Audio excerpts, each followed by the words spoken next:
Hello and welcome to the Takeaway with Chicago Town, our live show here on Balls.ie, where we give our immediate reaction straight after every Ireland match in the Six Nations. Now, not a great start for Ireland, unfortunately. A 5-point defeat to Wales in Cardiff, playing with 14 men for most of the game as well. Unfortunately, we'll definitely talk about that. I'm delighted to say we're once again joined this year by former Irish international, the one and only Darren Cave. Darren, I wanted to come to you on a happier note, but that was all just a bit disappointing, wasn't it? And I think for large parts of the game, we didn't really pose a lot of questions to Wales. But then again, when you're 14 men, it's really, really hard. So it's hard to know what to say about it, other than it's certainly uphill from now for Ireland. Yeah, absolutely. And I'm delighted to say we also have a second guest on the show today, a Munster and Ireland legend, David Wallace. And David, you've had, I suppose, a few of the best days of anybody's career, I suppose, in the Millennium Stadium in Cardiff over the years. But I don't know if you've ever had a day where you've had to muddle through with 14 men for 67 minutes. That can't have been easy for Ireland. When we'll get to the ins and outs of how good or bad they were, but that's not an easy day at the office. No, it's not. It's not, especially over there where space is at a premium. I think the Welsh really kind of pride themselves at home in their defence and kind of snuffing you out, and space was a bit of a premium right today again. Yeah, absolutely. Now, we'll get through everything that happened over the course of the day and look forward for Ireland as well. But, of course, it wouldn't be the takeaway with Chicago Town without some Chicago Town pizza, the perfect accompaniment for any Six Nations game, I would say. Darren, I went with the tomato stuffed crust, load of pepperoni today. What did you go for in the end?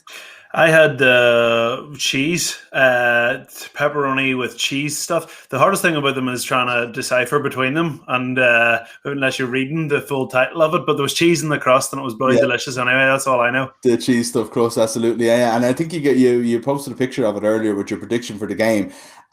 Look at that. This was right before. You can see Alan Wynne Jones singing the national anthem there. 27-22. The final score was 21-16.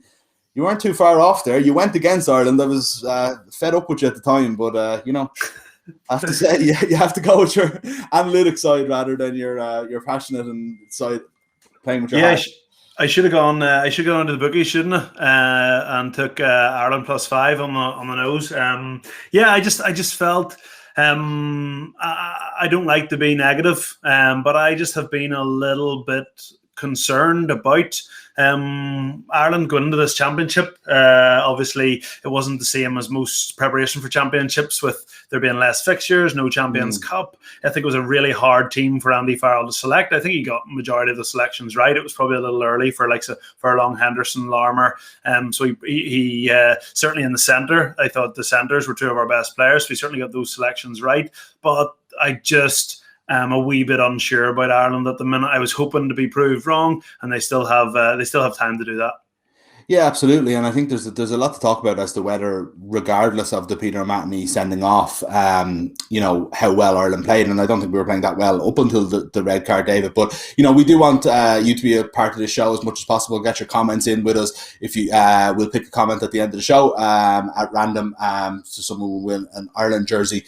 So do please get involved over the course of the show. We have had one in though about this red card, and I suppose this is it plays the dressing room dynamics. David, what kind of reaction will O'Mahony be getting in the dressing room right now? Eric wants to know, will this be one of those things that people will be pissed off about, or is it just get on with it and they're talking about what actually happened on the field for the rest of the time?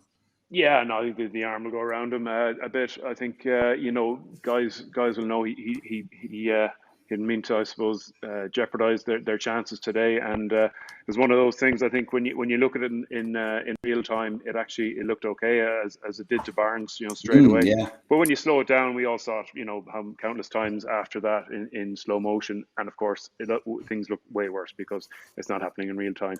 He's picking a spot and he's trying to clear out a player. Look, he's at fault because it's sloppy. They were calling it that chicken wing. Where he's almost protecting his shoulder as he's going in to clear out the man and put a bit more force behind his clean out. But he made contact with the head, and you just can't do that. So red card, absolutely the right decision. But I think guys will feel for him, and we will talk about it later. I know, but we had so many chances to win that game, and that it won't all hang on that one moment. I don't think.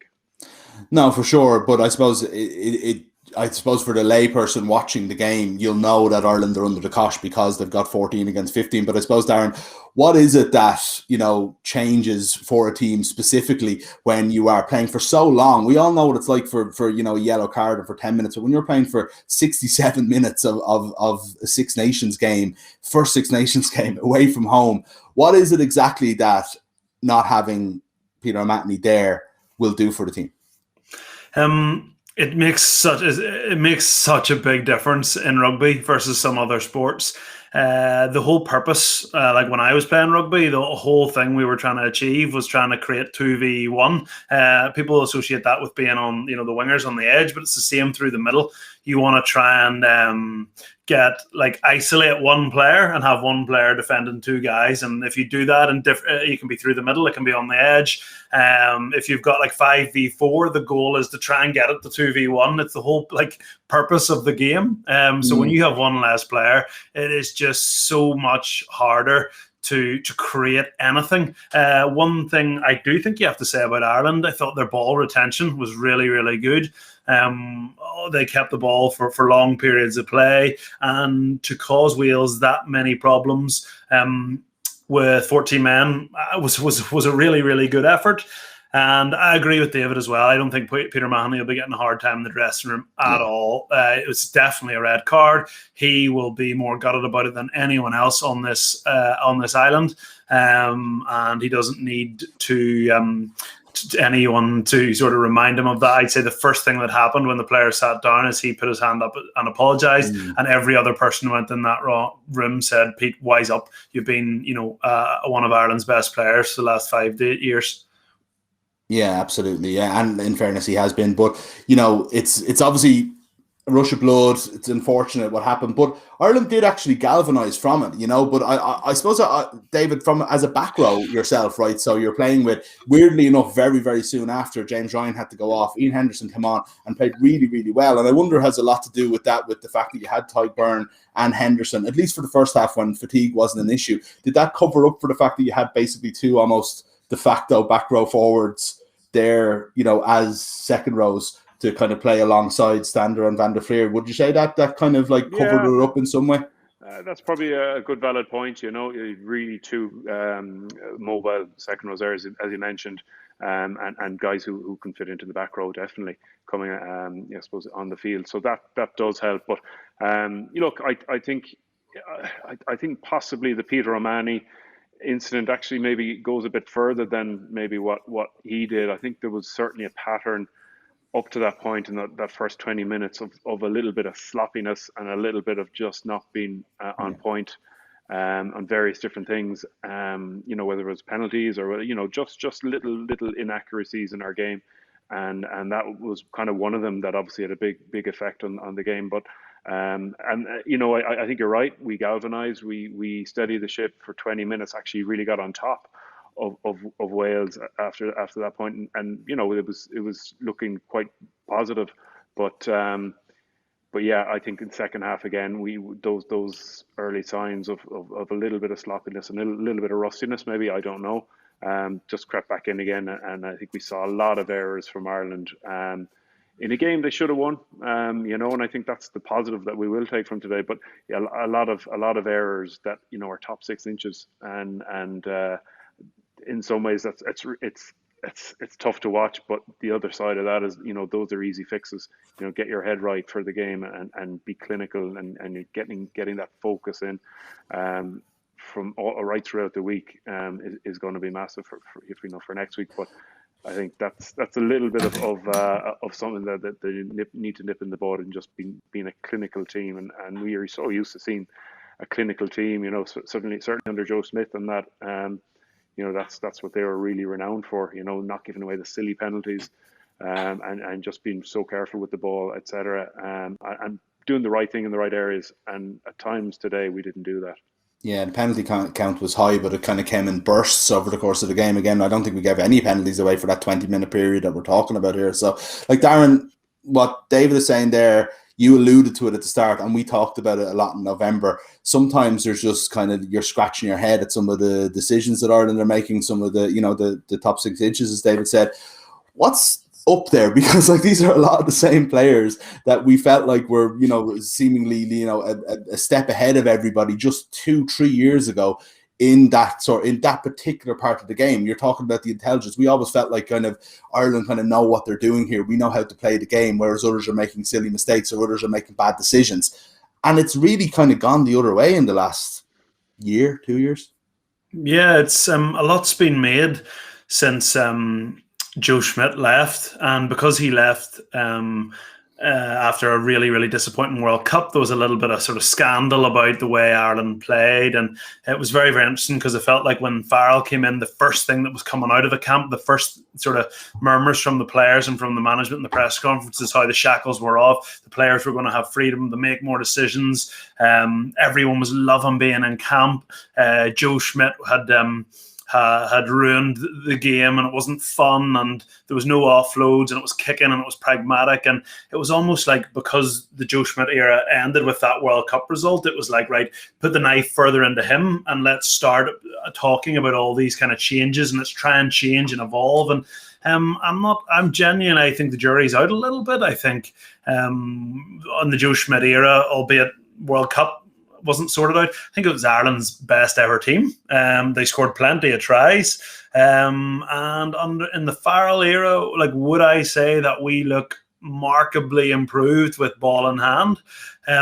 Not at all. So I don't know I don't know if anything's changed. The jury's definitely out, and there's still loads of time. But at the minute, I am not seeing an Ireland team that look more dangerous ball in hand than they did when Joe Schmidt was coaching. That's a good point, Darren. I think sometimes the players, sort of talking about a happy camp and a good environment, and sometimes it can be a little bit too happy and a little bit too relaxed. You want to feel a little bit of pressure there. I think maybe coaches need to put that bit of pressure on. But also, I suppose the other thing is with new coaches, you do get this little bit of transition period where you're so used to doing one thing, and now you have to think about doing another thing on the field, and you're not thinking about how you're going to do it. You think about what you have to do. So there is definitely that I suppose period you have to go through. And obviously, look, we've been very disjointed in the last year in terms of rugby, and in terms of coaches being able to do what they want or what they may be used to doing in the past and having time with players. So look, that is going to be more challenges there, but I certainly think we'll be giving Farrell a lot more time on this. But it is something that will, I suppose, hopefully we will see the fruits maybe at a later stage. And maybe this might not be our season. But, I suppose at the end of the day, we want to be trying to kind of build for a World Cup this time maybe. And we don't want to be world beaters now in the next 2 years. We want to be doing it maybe in a couple of years' time. Yeah, don't mention the World Cup at this stage. I don't think people exactly. But no, it's an interesting point though, and look, it's the same for everybody. So I don't think anybody's like claiming a disadvantage there or anything like that. But you've both been part of those like Christmas, New Year, epic sessions in Carton House where the agenda is almost set for the year ahead, and obviously that kind of stuff isn't happening at the moment. How much of for a coach who's only in his second year and it's been so disjointed and there's been such massive gaps without the players, how in fairness he hasn't actually had his time to stamp his whatever it might be, his style over the team. Yeah, I think it's been really, really tough for him with the way the fixtures went and Six Nations, and then it being delayed, and then those run of games. And we thought with the end of the Six Nations and the Autumn Nations Cup, he was going to get a real chance to figure out who those new players were going to come and come through and be the next crop to go through the World Cup. And if anything, I think it muddied the water. Other than Hugo Keenan, Doris as well, probably. But outside of that, for me, the real winners from the end of 2020 were the halfbacks. There was so much talk about John Cooney, about who's the next 10. Sexton won't make it to the next World Cup. And then those run of games came, and Murray and Sexton played so well. Another one was probably Keith Earls. People were probably thinking, right, the guy's 33, 34. He's not making the next World Cup. He's a winger. Let's get rid of him, put the next guy in. He was fantastic, So I think that's been an issue with Farrell. He's been unfortunate that he hasn't really been able to, for whatever way the fixtures have happened and players have come in and certain players have played well and not. I think he hasn't really got his best team. then the disruption to the Champions Cup in particular. I don't think anybody right now has a clue. I think you could sort of pick a best team for the next few weeks, but what is the Ireland team that's going to go to the World Cup? Nobody has a Scooby-Doo, and certainly not him, and I don't think that's all his fault. Yeah, absolutely. There's a good few comments coming in. Look, most of them are pretty negative, it has to be said. We don't need to get to the crass ones, but we will get to most of your comments in a few minutes. So please do keep them coming in. Again, we will be somebody will win an Ireland jersey for commenting. David, there's all of those mitigating factors are there, and they're all true. But it's also a game we could have won, and we could have even won it with 14 men. This is just a bad taste in the mouth to start the tournament, especially the day after England go out and lose at home. Everything seems wide open. This looks like a very good French team. We'll talk about them in a while, but they're very untested as well. And it's with our two home games against England and France, we always look on the odd number of years as a chance for us. And this isn't a good Wales team, and we didn't take the chances that were there today. No, it isn't. You're right. It wasn't. It isn't a good Wales team. I think on paper you look at it. Maybe 10 years ago it was a good Wales team, but a lot of those guys, are kind of past their best. That like Lydiath coming in there, he didn't last too long. But I don't think it was a good Welsh team, and I think that of the away games, apart from maybe Italy, it was going to be the easiest one. And I think we really need to build momentum in that. In this first game, Six Nations, you hear it the whole time. It's all about momentum. So getting off to a good start is so important, and unfortunately we didn't do that. No matter what the circumstances, we just didn't do that. And even as I said before Peter got sent off, we weren't. Our heads weren't in the game. We were soaking tackles as well. Wales looked more physical than us, and then we got a purple patch, but. As you mentioned there, with France coming down the track, France are looking really, really good. But also for me, Scotland, it's the best Scottish team in certainly well over a decade, I would say. Looking at them against England, it wasn't a team coming together and playing way and above their abilities, and raising their game as a whole, and synergies and etc. It was actually really talented players playing really well. They've got some really great finds. Fagerson at 8, even Red Pat coming in first cap playing immense. Brilliant. But right throughout the team, they have really good players, and that away game is going to be I think much harder than that Welsh game.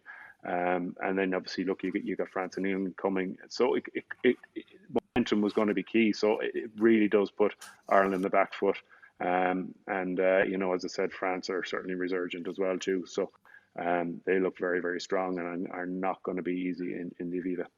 And Mick, there's definitely no other rugby competition in the world that changes so quickly. When you talk about momentum, we love a cliche on Balls.ie, but if 24 hours ago you were looking at it going, okay, really good chance in Wales, really good chance in Scotland, very good chance in Italy, and then we'll beat anyone. We have a good rattle at anyone in Dublin. This could be our year.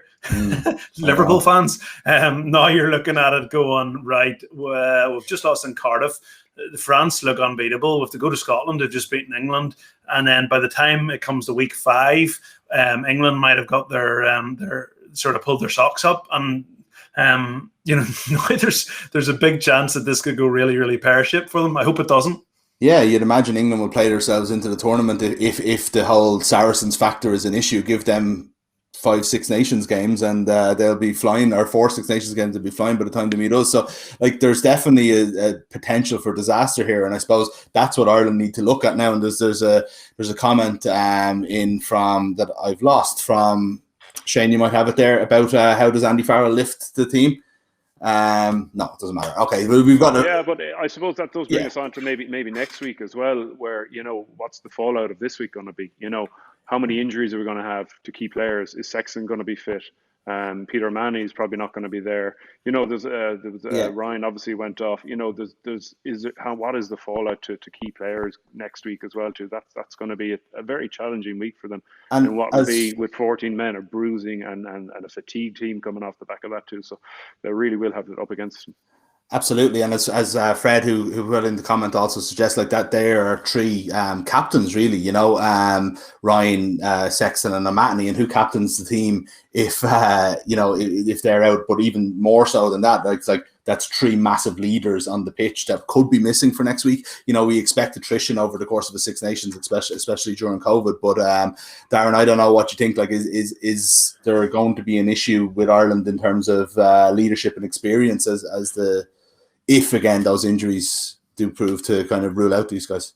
Yeah, I think with if it was one of O'Mahony or Ryan, I was really impressed with Byrne, obviously, and then Henderson played very well for a guy who hasn't played a lot of rugby. So I wondered if Ryan was available, would Byrne have slipped back to 6? Obviously, he's equally capable in the back row. Or so if they both miss, I think there's still a lot of quality there, but definitely from a leadership point of view, I think. Guy Ringrose is a guy who I think one day will captain Ireland. If it's not, a campaign captaincy or a captaincy for a number of years, I definitely think he'll do it. So he would be an option. There's probably a few other options there: CJ Stander, Ian Henderson, but it's definitely not ideal to be sort of rummaging around the wardrobes trying to find the captain after a game like that. Yeah, absolutely. Loads of comments coming in. We're going to get to them now. Jonathan Mulligan asking, do you think that Ireland should do what France have done? They have not been too bothered about putting out their best team to win a match, but have put out a team to blood players in, thrown them in at the deep end, with the end goal of getting, obviously that's cut off, but I think he's saying that Ireland have always tried to play their best team at the expense of getting young lads experience. I'm not sure if that's like hugely fair at the moment. You've got the likes of Hugo Keenan in there without very much rugby, top level rugby experience at all. But David, you mentioned the World Cup. I was joking saying don't mention that. We've been talking about World Cups in this country for decades. But should we be looking ahead and looking to the future and saying maybe this Six Nations is gone? How do we blood the next generation to go and kind of like maybe it's be good next year or be good for the next World Cup? Yeah, it's a balancing act. I think your Six Nations in Northern Hemisphere in World Rugby, as Darren said, it is massive, and I think you're not going to be experimenting too much.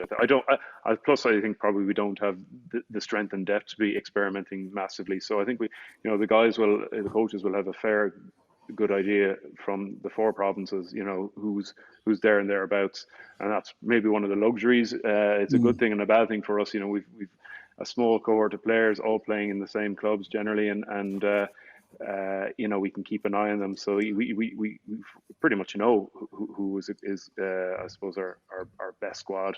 Will be for the next few years. There will be guys coming in the next few years. We can blood. There's autumn internationals and things like that. But I think Six Nations, there's not going to be too much, tailoring around. Maybe it comes to Italy away or something, depending on how results go. You might get a chance to some guys who are very close to the squad to bring them in and give them a go. But I think for the rest of the games, you're going to be trying to keep momentum, because psychologically, I think that's important going into I suppose years to come. Absolutely. We're nearly out of time. We just want to get to like a couple more of your comments. Somebody else saying that not the best games for Ireland in the Six Nations, but we remain positive we can turn things around over the next couple of weeks. A few people asking other questions. One person, Rian here, asking who should start at 10 if Johnny is out. This is the question, Darren, because Burns didn't, let's face it, it's unfortunate for him what happened at the very end of the game, but he kicked away possession out in the full just before that as well, when Ireland had the ball needing a try. That's not an easy position to be in when you're trying to score. You have to get the try against the 15-man line defence. But at the same time, it didn't go too well for him. And I think that's one of Ireland's problems in general, is that, Carty hasn't taken the mantle when he's had the chance. We've had injury problems, obviously, as well. Burns hasn't taken the chance here, really. What do you think? It seems Ross Byrne has been tried out a few times as well. There doesn't seem like there's anybody that's grabbing that brass ring behind Johnny at the moment. It really it comes down to how Farrell views that mistake at the end by Burns. Like it was a crucial mistake. You can't hide behind. Not even a one-eyed Ulster fan like me can hide behind that. It was costly. But does he say then, look, I'm going to back him, he made a mistake? Or does he say, look, you can't make mistakes like this at this level, you're out? I think it'll be the prior. I think he'll back him. I thought the kick out in the full, he got a little bit of stick on commentary about it. I thought it was a little unfair. Ireland had kept the ball for 12, 14 phases. They weren't overly going anywhere. They were a man down. For large parts of the game, they'd held on to the ball, not created anything. Yes, listen, he kicked the ball out in the full, so I'm not arguing he wouldn't have been better to hold on to the ball. But, it wasn't that long ago we were talking about him coming off the bench against England and plonking a wee short kick over the top for Stockdale and talking about how his short kicking game was great. So it comes down to how he views that mistake at the end. And it was crucial, but my feeling is that Farrell won't hang Peter O'Mahony out to dry for his mistake, and he won't hang Billy Burns out for his mistake. So probably just Billy Burns for me at the minute, with Ross Byrne sort of waiting in the wings. Yeah, and it's probably too early for someone like Ben Healy or Harry Byrne at this stage. I think people sometimes don't understand, David, the step up from Pro 14 to Test Match Six Nations rugby, that you probably do need, especially at 10, a little bit more experience at this stage. It's great to have these guys for the future, but they probably just don't have the experience. It is, but the one thing I will say about Ben Healy, he does remind me of a Conor Murray when he first came in. He's so calm and collected on the ball. He's a big physical guy. Maybe that helps, and a bit similar to Conor. But he doesn't get flustered. He seems to have that big game temperament, and he certainly has the skill set. So he could be one who might buck that trend. And I think sometimes if you're good enough, or if you're good enough, you're old enough. And I've always been one to say, I see out halves coming in, maybe 25, 26, 27, and coming through. And I say, well, where have they been for the last 6-7 years? Why haven't they made it through yet? I think if those guys who are good enough come through at an early age, look at the Wilkinsons of the world, even Raj, he was relatively young, and it took him a couple of years, of figuring out international rugby, but it possibly could be one of those guys, and Harry Byrne, I think, might have been mentioned there as well too. Yeah. But he seems to be, possibly coming to the fore as well a little bit and putting his brother under pressure. I think on that, Mick, conscious of time, but I think on that one, that's where I think Farrell's really missing the Champions Cup, because the gap between the Pro 14 at the minute and international rugby, Six Nations rugby is huge. There's so much being talked about, Harry Byrne and Ben Healy, but I'd love to see them, in a Champions Cup quarter-final away to Toulouse, something like that, just something to see, to show enough, because sticking 50 on Edinburgh at the RDS, that doesn't really give you any indication of how they'll fare in the Six Nations, but definitely two players that I think are going to come into the international four in the next months, if not years. Yeah, absolutely. As Rian, who originally texted in as well, points out that France went with Intimac and it worked out for them, although obviously he's injured at the moment. What about France then next week coming to Dublin? We've been fairly taking care of business, I suppose, against France. Probably the best record we've ever had against them at home. I went to the game a few years ago. It was like 19-9, and it felt underwhelming for them. But this is very suddenly a very different France team, isn't it? And it's going to almost feel like the old days, us coming off a defeat at Cardiff, and suddenly French swagger into town, and we'll kind of, they'll have all the confidence in the world. They'll never think for a minute they'll beat Ireland. It's like, what do Ireland have to do to win this game, David? Is it even possible? That's a weird thing to say 2 years after winning the Grand Slam.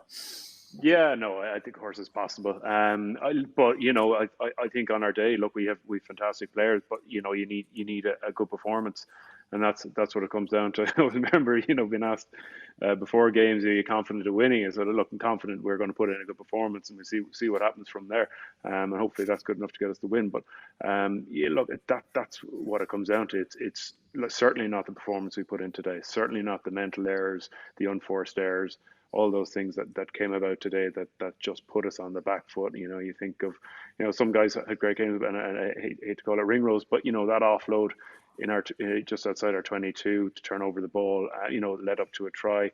As Earlsey had a couple of errors there as well. One really unforced one, tackling in the air, and those things that just are very much in your control. That you can mitigate against, and you just don't do those things and make the right decisions in the right areas, it has a massive effect on the game. So I think we learn an awful lot from today's game. I think we'll know, I suppose, where we maybe where we were mentally, and hopefully next week it'll be a very different, I suppose, very different approach into the game in terms of how we're going to play it. But also, I think they'll be hurting, I think, as well from this week, even though it was an away loss. But I think they'll be hurting. They know that they could have won it. Yeah, absolutely. So there's almost two elements, Darren, of what we're looking for next week is kind of the rebound in pride and everything else that you'd nearly expect from this group of players who have actually done it in the past. But then there's also how do you turn around the form and the style and everything like that wasn't really a one-off today and has been more of an ongoing issue for the last year or so. Yeah, and I'm looking forward to next week. I think every time Ireland play, it's an opportunity to see a few more players play. It's an opportunity for us to learn about where we're at. I don't think we know where we're at still. And hope with losing a player today, I don't think we learned anything about Ireland today. I thought they were really, really resilient and they hung in there really, really well. But we know Ireland are like that anyway. What I want to see is a full strength or as close to full strength, 15 men on the park, take on a top team in like France in Dublin, and even if we don't come out on the right side of the result, we'll hopefully learn a bit more about where we're at right now and where we're going. Absolutely. Well, listen, that's it for us from the takeaway with Chicago Town this week. Thanks a million to Darren and to David for joining us, and thanks for you for getting involved in the comments as well. Hope we got to as many of them as we could. It's going to be an interesting week as we look forward to the France game, and hopefully Ireland can turn around and salvage something from this Six Nations championship. Before we get to next week, stay tuned to our channels for Eddie O'Sullivan's deep dive with Chicago Town, and also then join us next Sunday and pick yourself up a Chicago Town pizza for the match. They're a great addition to watch it, and we'll be back with you then.